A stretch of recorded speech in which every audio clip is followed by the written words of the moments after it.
Cuaca dan perubahannya. Cuaca di sekitar kita dapat berubah-ubah. Cuaca dapat berubah setiap hari. Jika hari ini hujan, esok cuaca dapat menjadi cerah. Jika hari ini cerah, esok dapat saja berubah menjadi hujan. Saat cuaca cerah, matahari bersinar terang, sehingga udara menjadi panas. Cuaca berawan terjadi ketika awan terkumpul menutupi sinar matahari. Cuaca mendung pertanda akan segera turun hujan. Langit berwarna kelabu. Sebelum hujan, terkadang udara terasa agak panas. Jika hujan turun, udara terasa dingin. Titik-titik air mulai turun menjadi hujan rintik-rintik atau gerimis. Dari bacaan tersebut, beberapa informasi yang kita peroleh di antaranya, yang pertama, cuaca dapat berubah setiap hari. Kemudian, saat cuaca cerah, matahari bersinar terang sehingga udara menjadi panas. Cuaca berawan terjadi ketika awan berkumpul menutupi matahari. Cuaca mendung pertanda akan segera turun hujan. Kemudian, sebelum hujan, udara terasa agak panas. Nah, itu diantaranya informasi-informasi yang bisa kita dapatkan dari bacaan tersebut. Adik-adik bisa menambahkan informasi yang lain yang adik-adik dapatkan. Hari ini adalah hari Minggu. Saat sore hari, cuaca berawan dan udara terasa sejuk. Dayu mengajak teman-temannya ke balai desa. Dayu mengajak mereka untuk beraktivitas di luar rumah. Dayu, Siti, dan Lani akan belajar menari. Sementara Beni, Udin, dan Edo mau bermain bola di lapangan. Sebelum beraktivitas, Dayu mengajak mereka untuk menikmati buah melon yang dibawanya. Bagaimana cara kita membagi buah melon ini? Ya, ini pertanyaan dari Edo. Saya tahu, apakah kalian masih ingat pelajaran tentang pecahan? Kita memotong buah melon dengan cara itu. Wah, besar sekali melon yang kamu bawa. Terima kasih, Dayu.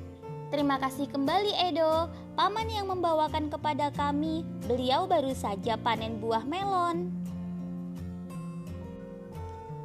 Beni mengambil satu buah melon.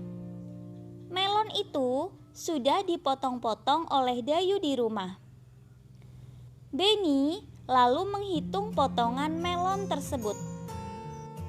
Melon yang pertama telah dipotong menjadi 8 bagian sama besar. Dalam bentuk nilai pecahan, bagian itu dilambangkan dengan 1/8. Setelah itu, Edo mengambil buah melon yang kedua. Melon itu juga sudah dipotong-potong. Edo menghitung potongan melon tersebut. Melon yang kedua dipotong menjadi 6 bagian yang sama besar. Dalam bentuk pecahan, bagian itu dilambangkan dengan 1/6. Lani mengambil 1 potong buah dari melon yang pertama. Sedangkan Beni mengambil 1 potong buah dari melon yang kedua. Apakah potongan buah dari kedua melon itu sama besar? Tentunya tidak ya, karena melon pertama dipotong menjadi 8 bagian, sedangkan melon yang kedua dipotong menjadi 6 bagian. Teman-teman lihat, inilah potongan buah dari melon yang pertama.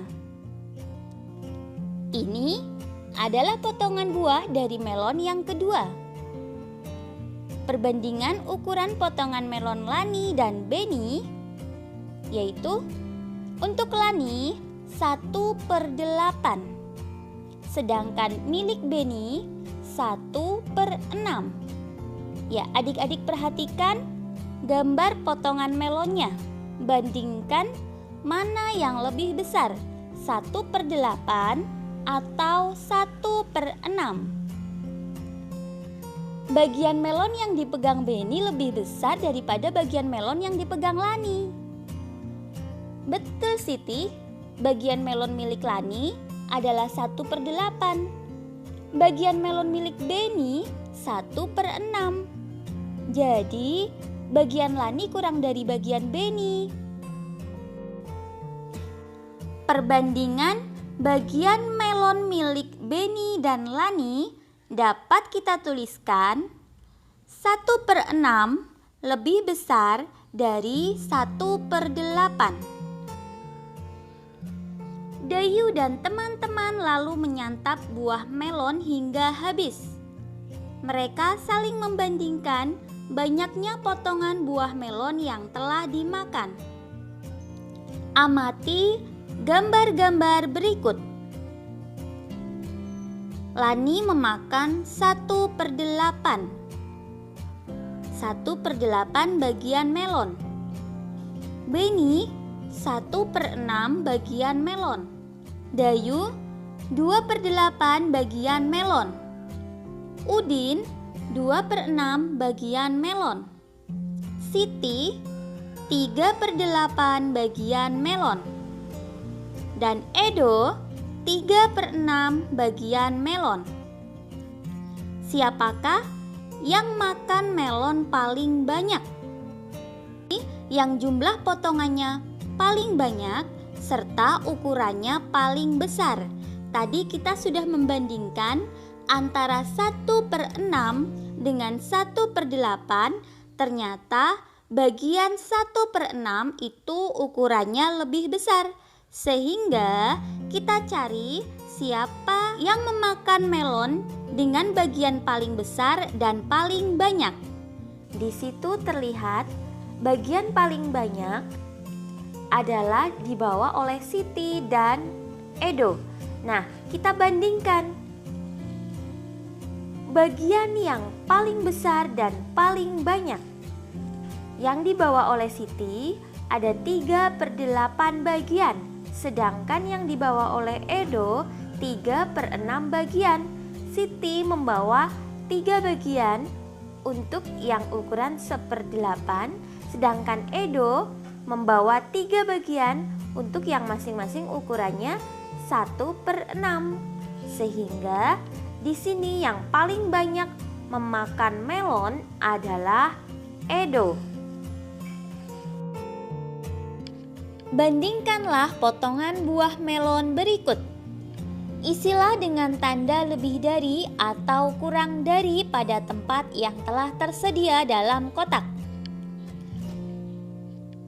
Yang pertama, Siti dan Edo, itu gambar Siti dan Edo membawa nampan yang berisi potongan buah melon. Keduanya sama-sama membawa 4 potong buah melon. Bagian yang dibawa Siti adalah 4/8. Sedangkan bagian yang dibawa Edo adalah 4/6. Maka dari situ sambil kita lihat gambarnya, kita lihat masing-masing pembilang dan penyebutnya, kita bisa menemukan bahwa pembilang dari kedua pecahan, baik yang dibawa oleh Siti maupun oleh Edo, sama-sama 4. Pembilangnya sama-sama 4. Sedangkan penyebutnya, penyebut di sini adalah pembagi. Punya Siti 8, bagian Edo 6. Ya. Bilangan yang sama apabila dibagi dengan bilangan yang berbeda, maka jika pembaginya lebih besar, bagian tersebut hasilnya akan lebih kecil.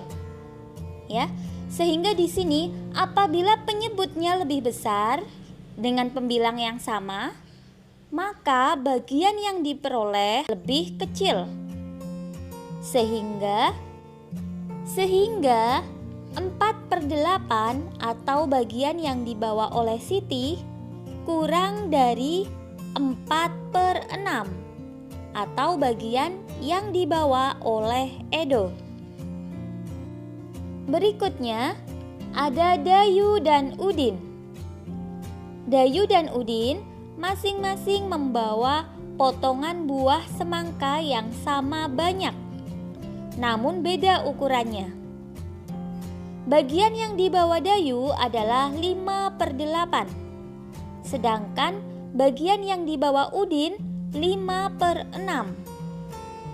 Perhatikan gambar potongan melon tersebut, serta perhatikan juga lambang bilangan pecahan yang menunjukkan bagian yang dibawa Dayu serta bagian yang dibawa oleh Udin. Di sini pembilangnya sama-sama 5. Penyebutnya yang 1/8, yang 1/6.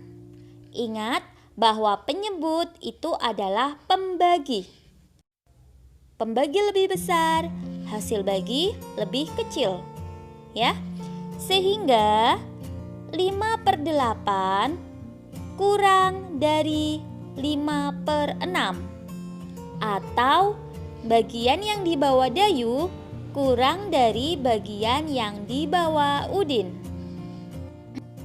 Ayo menari. Senangnya Dayu dan teman-teman menghabiskan buah melon. Tiba saatnya untuk melanjutkan kegiatan. Dayu, Siti, dan Lani lalu menuju ke aula balai desa. Di sana telah banyak teman yang hadir. Mereka akan berlatih menarikan tari burung ketilang. Tarian ini akan diiringi oleh lagu burung ketilang.